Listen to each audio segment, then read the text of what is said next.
Hello, नमस्ते, सलाम। मैं मुस्कान स्वागत करते हैं आपका आपके अपने चैनल मुस्कान सिंह रवि की साहित्यिक दुनिया में। आज जो कहानी हम आप सबके लिए लेकर आए हैं वह है विक्रम वेताल की प्रारंभिक कहानी। कहानी शुरू करने से पहले यदि आप मेरे चैनल पर नए हो तो मेरे चैनल सब्सक्राइब कर लें, बेल आइकन को प्रेस कर लें जिससे कि मेरे चैनल पर आने वाले वीडियो की नोटिफिकेशन सबसे पहले आपको मिल सके। आइए शुरू करते हैं आज की अपनी कहानी। विक्रम वेताल की प्रारंभिक कहानी कुछ इस प्रकार है। बहुत समय पहले की बात है। उज्जैनी नाम के राज्य में राजा विक्रमादित्य राज्य किया करते थे। राजा विक्रमादित्य की न्यायप्रियता, कर्तव्यनिष्ठता और दानशीलता के चर्चे पूरे देश में मशहूर थे। यही कारण था कि दूर दूर से लोग उनके दरबार में न्याय मांगने आया करते थे। राजा हर दिन अपने दरबार में लोगों की तकलीफ़ों को सुनते और उनका निवारण किया करते थे। एक दिन की बात है, राज दरबार लगा हुआ था। तभी एक भिक्षुक विक्रमादित्य के दरबार में आता है और एक फल राजा को देकर चला जाता है। राजा उस फल को कोषाध्यक्ष को दे देता है। उस दिन के बाद से हर रोज़ वह भिक्षुक राजा के दरबार में आने लगा। उसका रोज का काम यही था कि वह राजा को फल देता और चुपचाप चला जाता। राजा भी प्रत्येक दिन भिक्षुक द्वारा दिए गए फल को कोषाध्यक्ष को थमा देता। ऐसे करते करते करीब 10 साल बीत गए। एक दिन जब भिक्षुक फिर राजा के दरबार में आया फल देता है, तो इस बार राजा फल कोषाध्यक्ष को न देकर वहाँ मौजूद एक पालतू बंदर के बच्चे को दे देते हैं। यह बंदर किसी सुरक्षाकर्मी का था जो छूटकर अचानक राजा के पास आ जाता है। बंदर जब उस फल को खाने के लिए तोड़ता है तो उस फल के बीच से एक बहुमूल्य रत्न निकलता है।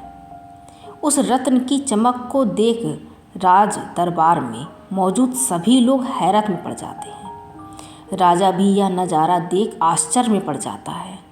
राजा कोषाध्यक्ष को इससे पूर्व भिक्षुक द्वारा दिए गए सभी फलों के बारे में पूछता है। राजा के पूछने पर कोषाध्यक्ष बताता है कि महाराज, मैंने उन सभी फलों को राजकोष में सुरक्षित रखवा दिया है। मैं उन सभी फलों को अभी लेकर आता हूँ। कुछ देर बाद कोषाध्यक्ष राजा को आकर बताता है कि सभी फल सड़ गल गए हैं। उनके स्थान पर बहुमूल्य रत्न बचे हुए हैं।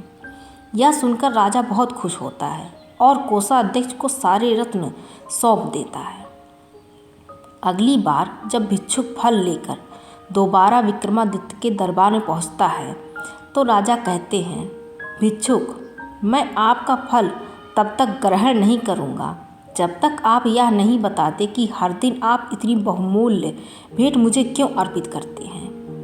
राजा की यह बात सुन भिक्षुक उन्हें एकांत स्थान पर चलने को कहता है।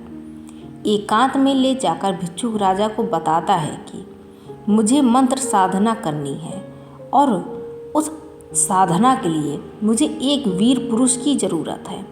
चूँकि मुझे तुमसे वीर दूसरा कोई नहीं मिलता, इसलिए यह बहुमूल्य उपहार तुम्हें दे जाता हूँ। भिक्षुक की बात सुन राजा विक्रमादित्य उसकी सहायता करने का वचन देते हैं। तब भिक्षुक राजा को बताता है कि अगली अमावस्या की रात को उसे पास के शमशान आना होगा, जहां वह मंत्र साधना की तैयारी करेगा। इतना कहकर भिक्षुक वहां से चला जाता है। अमावस्या का दिन आते ही राजा को भिक्षुक की बात याद आती है और वह वचन के अनुसार शमशान पहुंच जाते हैं। राजा को देख भिक्षुक बहुत प्रसन्न होता है। भिक्षुक कहता है, हे राजन, तुम यहाँ आए, मैं बहुत खुश हुआ कि तुम्हें अपना वचन याद है। अब यहाँ से पूर्व की दिशा में जाओ, वहाँ एक महाशमशान मिलेगा। उस महाशमशान में एक शीशम का एक विशाल वृक्ष है। उस वृक्ष पर एक मुर्दा लटका हुआ है। उस मुर्दे को तुम्हें मेरे पास लेकर आना है। भिक्षुक की बात सुनकर राजा सीधे उस मुर्दे को लाने चल देता है।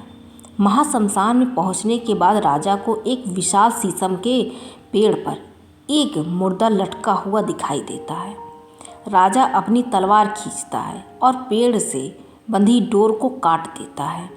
डोर काटते ही मुर्दा जमीन पर आ गिरता है और जोर से चीखने की आवाज़ आती है। दर्द भरी चीख सुन राजा को लगता है कि शायद यह मुर्दा नहीं बल्कि कोई जिंदा इंसान है। थोड़ी देर बाद जब मुर्दा तेजी से हंसने लगता है और फिर पेड़ पर जाकर लटक जाता है तो विक्रम समझ जाता है कि इस मुर्दे पर बेताल चढ़ा है।